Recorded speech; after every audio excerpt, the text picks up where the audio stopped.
turma, e aí, como é que vocês estão? Espero que esteja super bem, tá certo? A aula de hoje nós vamos ver alguns complementos de função. A gente já estudou função em uns capítulos anteriores e hoje a gente vai ver os complementos de função.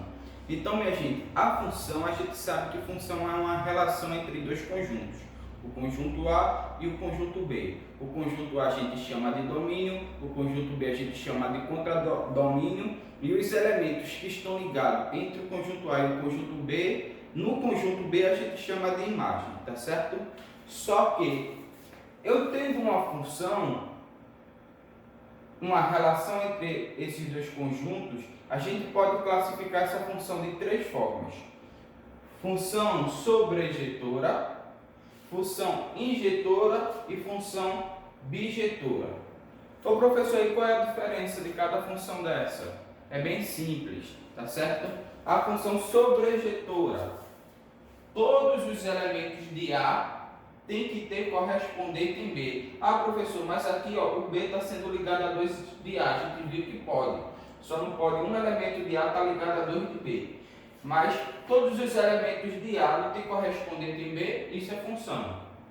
E outra, todos os elementos de B, certo? Tem correspondente em A. Então todos os elementos de B, ó, tem correspondente em A. Então isso é uma função sobrejetora, certo? Agora a diferença da função injetora.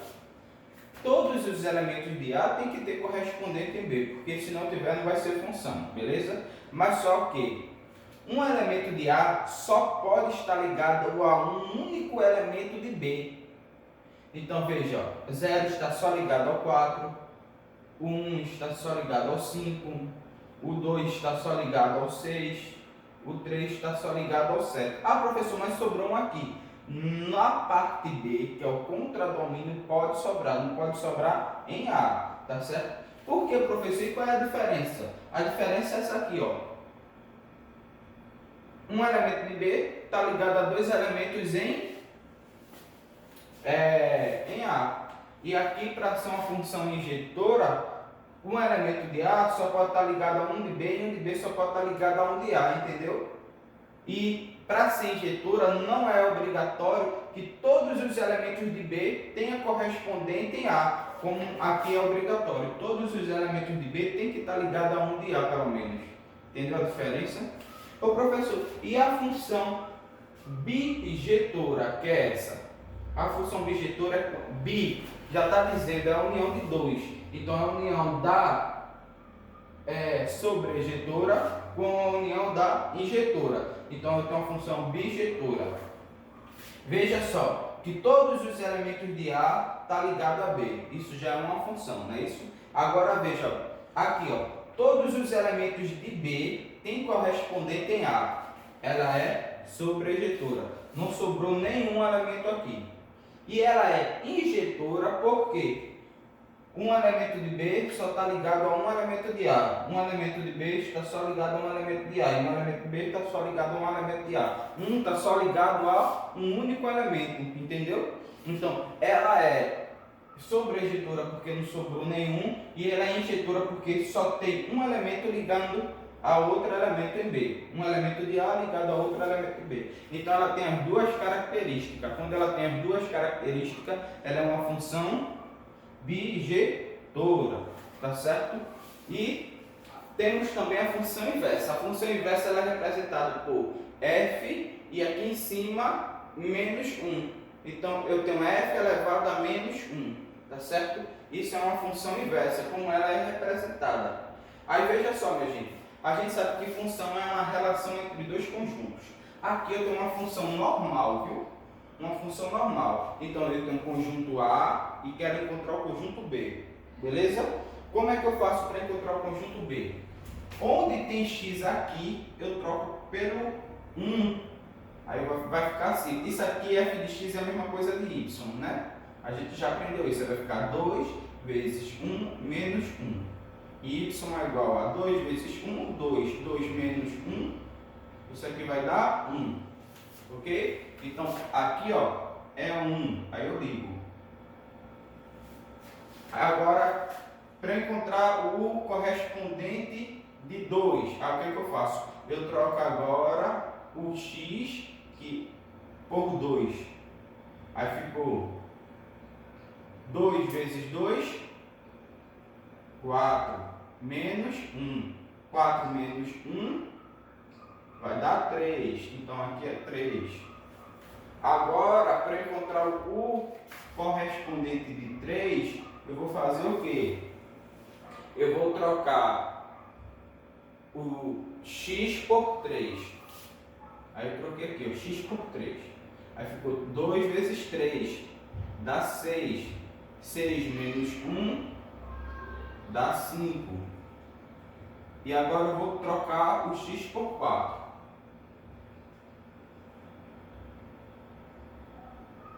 4 vezes 2, ou 2 vezes 4 é 8. E 8 menos 1 é 7. É 7. Ok? Então isso aí eu encontrei o quê? A imagem no conjunto B. Isso é uma função normal. Sim, professor, mas o assunto ali tem a função inversa. Imagina só. Essa aqui foi a lei da função que me fez encontrar os elementos do conjunto B. Mas imagina se eu tivesse assim o conjunto A e tivesse aqui o conjunto B. Certo? E o conjunto B eu tenho 1, 3, 5 e 7. E quero encontrar o conjunto A. Então isso é uma função inversa porque uma função normal eu tenho um conjunto A e quero encontrar o conjunto B. Aqui eu tenho um conjunto B e quero encontrar o conjunto A. Certo? Então como é que eu faço isso? Aí então eu tenho que encontrar a inversa de f de x. Mas só que f de x é quem? 2x menos 1. A função ele deu, minha gente, essa função aqui, ó. Imagina só, esquece essa parte, certo? E pensa numa questão assim, que eu disse, olha, o conjunto B é tal, determine o conjunto A, então eu estou querendo a inversa. E digo que a função é essa, mas eu dei a função inversa? Não, porque a função inversa seria representada por f de x elevado a menos 1. Então eu dei só f de x igual a 2x menos 1. Então, para eu encontrar o conjunto A, eu tenho que encontrar primeiro a função inversa. E como é que eu encontro a função inversa? É bem simples. Eu já disse aqui em cima que f de x é a mesma coisa de y. Então a gente troca f de x por y. E o resto repete. A partir de agora eu posso encontrar a função inversa. Como é que eu encontro a função inversa? Onde tem y, eu troco por x, e onde tem x, eu troco por y. Aí ficou assim. Essa daqui já é a função inversa, só que ela não está organizada. Eu vou organizar, isolar y. Aí vai ficar assim, esse 2y vai para aqui, aí vai ficar menos 2y. Esse x vai para aqui, aí vai ficar menos x e menos 1. Só que o primeiro membro não pode ser negativo, então a gente multiplica a continha todinha por menos 1. Aí vai ficar 2y igual a x mais 1. O sinal inverte. Mas só que eu não quero saber o valor do 2y, eu quero saber o valor de y. Y é igual a x mais 1 dividido por 2. Essa daqui é a minha função inversa. Então eu posso escrever que f de x elevado a menos 1 é igual a x mais 1 sobre 2. Essa é a função inversa. Veja só, quando eu colocar aqui, ó, o valor de x agora é esse, viu? Porque é a inversa. 1 mais 1, que x é 1, mais 1, e dividir por 2 eu vou encontrar o valor do conjunto A, e vai ser igual a isso, ó. 1 mais 1, 2. 2 dividido por 2 vai ser 1. Exemplo, vou trocar agora x por 3. 3 mais 1 dá 4. E 4 dividido por 2 vai dar 2. Veja se não é 2. Tá vendo? Eu encontrei a função inversa. Certo? E assim por diante. A gente sabe se a gente trocar aqui por 5 vai dar 6. e 6 por 2 dividido por 2 vai dar 3. E aqui 7, se a gente trocar, vai dar 4. Então veja só, meus. Hoje a gente aprendeu que era função sobrejetora, função injetora e função bijetora. Sim, uma observação. Toda função inversa ela é bijetora, viu, minha gente? Aí veja só. A parte mais importante que eu quero que vocês entendam é como converter uma função normal para uma função inversa, tá certo? Aí eu vou apagar aqui o quadro, eu vou dar um exemplo qualquer aqui.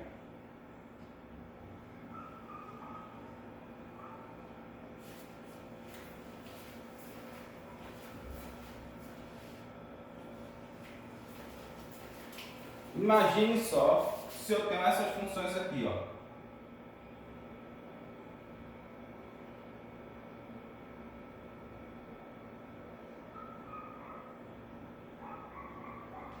Pronto. E eu digo, determina a função inversa dessa função aí. A primeira coisa que tu tem que fazer para ficar mais fácil é trocar o f de x por y. Depois que tu fizesse isso, trocasse o f de x por y, tu vai fazer outra troca, que é trocar o y por x e o x por y.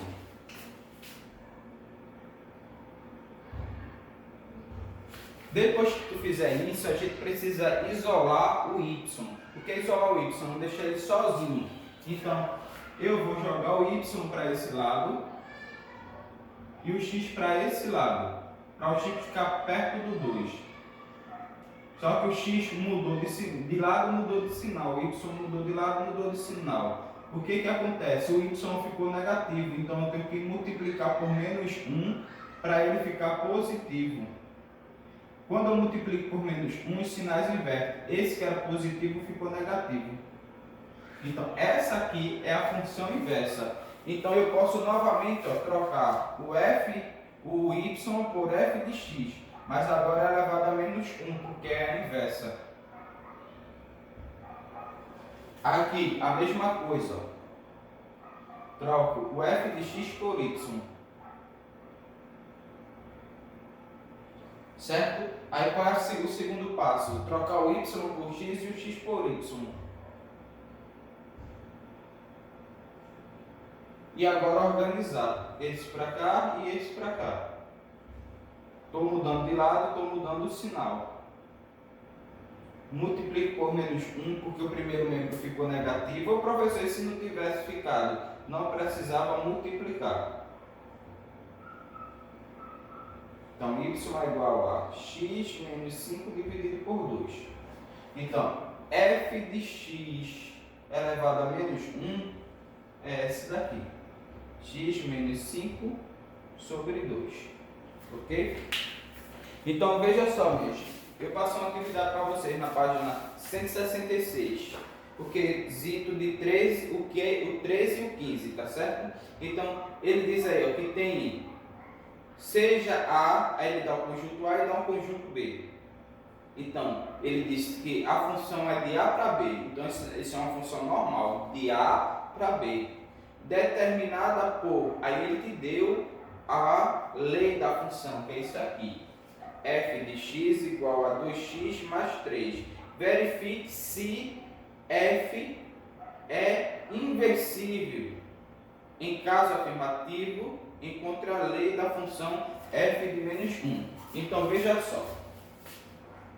Ele te deu, ó, vou fazer nessa parte. Ele te deu a lei de uma função normal. E ele quer que você escreva a função inversa. Tá certo? Só isso, escrever a função inversa. E o 15. Seja o A, ele tem um conjunto A e o conjunto B. Certo? E ela diz que é uma relação de A para B, definida por f de x igual a x ao quadrado mais 2. Aí ele quer saber se essa função é injetora, sobrejetora ou bijetora. Aí eu vou apagar aqui, ó, novamente.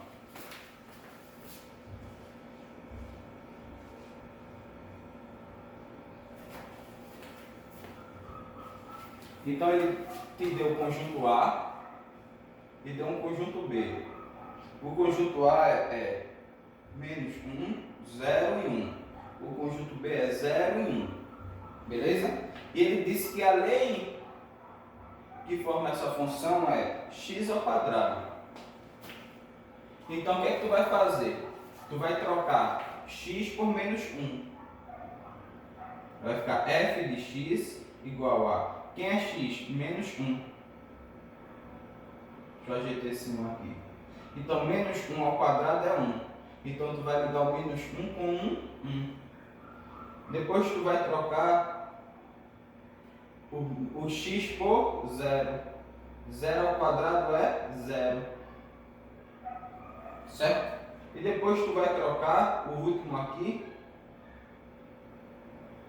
o x por 1. Aí vai ficar 1 ao quadrado é 1.